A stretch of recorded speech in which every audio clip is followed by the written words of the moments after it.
Hello guys. तो आज बात करते हैं फंडेड अकाउंट्स के बारे में। देखो, अगर आप फॉरेक्स मार्केट में ट्रेड करते हैं और अगर आप एक अच्छे ट्रेडर हैं, आपके पास सबसे बड़ा कंसर्न क्या होता है? कैपिटल का। यानी कि जब भी हमें ट्रेड करना होता है तो अगर आपका कैपिटल काफ़ी बड़ा होता है तो आप काफ़ी अच्छे से प्रॉफिट भी बना सकते हैं। सो अगर आपको कैपिटल का इशू है तो आप फंडेड अकाउंट्स ले सकते हैं।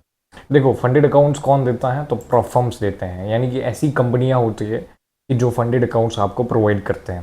देखो, फंडेड अकाउंट एग्जैक्टली क्या होता है? तो फंडेड अकाउंट क्या करेगा? अगर आप कोई फंडेड अकाउंट्स लेते हैं तो सबसे पहले, जैसे कि यहाँ पे एग्जांपल, कि आपने $10,000 का फंडेड अकाउंट लिया है, तो कंपनी क्या करेगी? आपको डेमो अकाउंट देगी, उसमें आपको चैलेंज पास करना होगा, कंपनी ने जो प्रॉफिट टारगेट दिया है वो कंप्लीट करना होगा, और फिर जाके आपको रियल अकाउंट मिलेगा।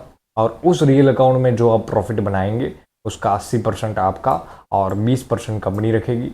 तो देखो, फंडेड अकाउंट्स में प्रॉफिट बनाना इतना ईजी नहीं है, क्योंकि फंडेड अकाउंट्स के अपने रूल्स एंड रिस्ट्रिक्शंस होते हैं। ठीक है।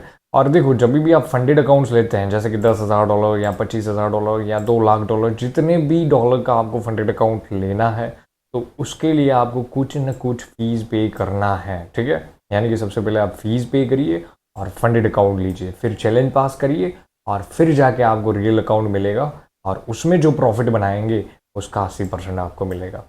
अब क्वेश्चन ये है कि प्रॉप फर्म पैसा क्यों देती है, उनका क्या फ़ायदा है? देखो, प्रॉप फर्म दो तरीके से कमाती है। सबसे पहले स्किलफुल ट्रेडर्स, यानी कि ऐसे लोग कि जो एकदम स्किलफुल है, जिनको ट्रेडिंग आता है, वो जानते हैं कैसे पैसा बनाना है, वो प्रॉफिटेबल ट्रेडर है। ऐसे ऐसे बंदों से क्या करेगा? वो प्रॉफिट शेयर लेंगे। यानी कि ऐसे लोग क्या करेंगे? फंडेड अकाउंट लेंगे, चैलेंज पास करेंगे, रियल अकाउंट लेंगे और डिसिप्लिन के साथ अच्छे से प्रॉफिट भी बनाएंगे। सो प्रॉफिट में से 20% कंपनी रखेगी और बाकी के इनको मिलेंगे। ठीक है।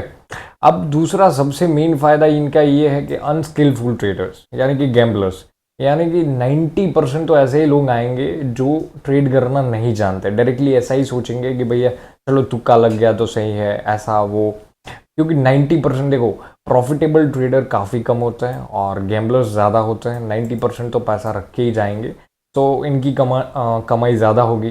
क्योंकि वो, जैसे कि एग्जांपल लेते हैं कि $10,000 का अकाउंट लेते हैं, तो कुछ ना कुछ फीस पे करेंगे और फिर गैम्बलिंग करेंगे तो अकाउंट ब्रीच हो जाएगा। तो उससे क्या होगा? उनको तो फीस तो नॉन रिफंडेबल है, फीस तो वापस मिलेगी नहीं। तो प्रॉप फर्म का फ़ायदा ये हो गया कि उनको फीस मिल गई। ठीक है। और ये बार बार अटेम्प्ट करते रहेंगे बट प्रॉफिटेबल नहीं बनेंगे। ठीक है। क्योंकि इनका नेचर ही यही है कि गैम्बलिंग करना है। सो ये दो तरीके हैं। और अगर आप स्किलफुल भी बन जाते हैं, उनको लगता है प्रॉप फर्म्स को भैया ये पे आउट ले रहे हैं कंटिन्यूअसली, तो वो क्या करेंगे? हेज हो जाएंगे, मतलब आगे अपने ट्रेड्स ओपन कर देंगे। आपने जो ट्रेड्स उनके अकाउंट में डाला है वही ट्रेड्स वो आगे कॉपी कर लेंगे, ताकि वहां से जो विड्रॉवल आए वही आपको प्रॉफिट के रूप में देना है। ठीक है। सो आपसे वो हेज हो गए और इनसे तो पैसा आ ही रहा है। सो काफ़ी प्रॉफिटेबल बिजनेस है।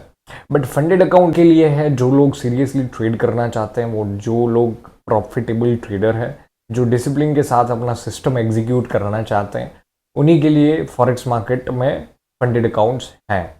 अब देखो, सबसे मेन क्वेश्चन आता है वो कौन से रूल्स एंड रिस्ट्रिक्शंस है कि जिसके बेस पे हमें ट्रेड करना होता है फंडेड अकाउंट्स में। फिर जैसे कि $10,000 का मुझे अकाउंट चाहिए, तो भैया कितनी फीस पे करनी पड़ेगी? और तीसरी चीज़ ये कि कैसे फंडेड अकाउंट परचेज किया जाए, कि फंडेड अकाउंट कैसे परचेज करना है, क्या प्रोसेस है, सारा कुछ हम समझेंगे। आने वाले वीडियो में सारा कुछ मैं डिटेल में डिस्कशन करूंगा। आज मैंने यही कंसेप्ट समझाया है कि फंडेड अकाउंट्स क्या होता है। ठीक है। आशा रखता हूँ वीडियो में समझ में आया होगा। अब नेक्स्ट वीडियो में ये सारे टॉपिक कवर करेंगे, पूरी सीरीज़ लेके आने वाला हूँ फंडेड अकाउंट्स के बारे में। तो मेक श्योर करिए कि आप मुझे सब्सक्राइब कर दीजिए, और वीडियो पसंद आ रहा है तो लाइक भी कर दीजिए। ठीक है। मिलते हैं अगले वीडियो में। जय हिंद, जय भारत।